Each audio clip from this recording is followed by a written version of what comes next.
Chicago prosecutor resigns over rising crime, plans to move family out of Illinois. You know it's bad when even prosecutors are fleeing.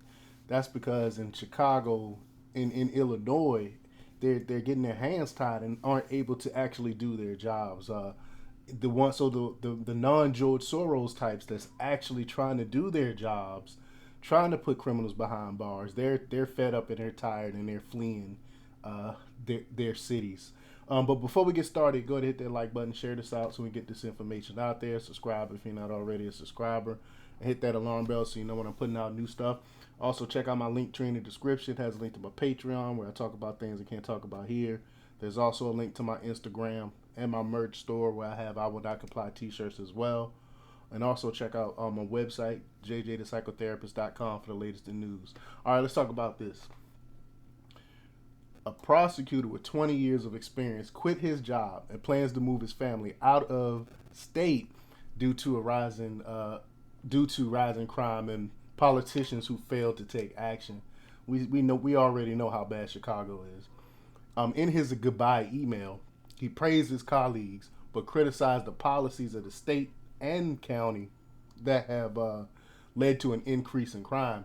He cited bond reform, shorter parole periods, lower sentences, and repeat offenders, and overuse of diversion programs as reforms that had negative impacts on community.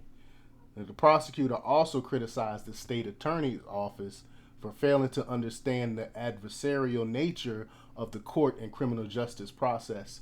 He argued that while defense attorneys and other groups have the right to protect the rights of criminal defendants, prosecutors have an obligation to fight on behalf of the people. When prosecutors pull their punches and risk citizens' lives for social experiments, the balance between protecting rights and preserving safety is lost, leading to an increase in crime and businesses and families leaving the area. We're seeing a lot of people fleeing these blue areas, fleeing these democratic areas, these areas that's being ran by George Soros prosecutors where they're letting criminals out on the street. I mean, I've seen so many instances of rapists and murderers literally committing the crimes and getting out the next day. You can pull up tons of examples of that happening around the country.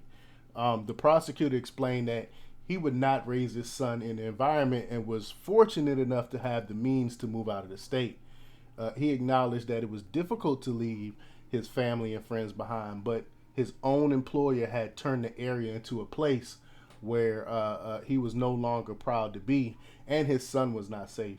And he expressed regret at leaving his colleagues behind and praised their work, hoping that one day they would be successful in returning common sense and security to the community. But if they keep voting like they voting, I mean, instead of going opposite of Lori Lightfoot and putting in someone that's gonna be tough on crime, that's gonna prosecute and lock up these criminals, they went the opposite direction. Went with someone that's a lot more worse than Lori Lightfoot, more leftist, more of a Marxist than Lori Lightfoot. So for real, I mean, I do empathize with the people that's trying to get out of that situation, but I don't feel sorry for the people that keep voting in these people and expecting a different result. We know that's the definition of insanity.